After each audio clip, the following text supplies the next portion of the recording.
আয়াতুল কুরসি দুবুরা কুল্লি সালাতিন মাকতুবাতিন লাম ইয়ামনাহু মিন দুখুলিল জান্নাতি ইল্লাল মাউত। ফরজ সালাতের পরে যে আয়াতুল কুরসি তেলাওয়াত করবে তার জান্নাতে যাওয়ার ক্ষেত্রে আর কোনো বাধা থাকে না, মৃত্যু ছাড়া। মৃত্যুটাই বাধা, মরলেই জান্নাতি। আয়াতুল কুরসির ভেতরে আল্লাহ তাআলা ওনার পরিচয় তুলে ধরেছেন খুব সংক্ষিপ্তভাবে, এক আয়াতে আল্লাহর পরিচয়। তারপর সূরা হাশরের শেষ 3 আয়াতে আল্লাহ তাআলা নিজের খুব চমৎকার পরিচয় তুলে ধরেছেন।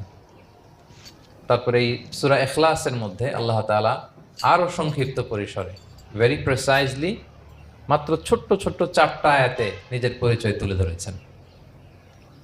তো কিভাবে আল্লাহ তাআলা নিজের পরিচয় আমাদের সামনে পেশ করলেন আমরা সেটাই আজকে শুনবার চেষ্টা করবো ইনশাআল্লাহ।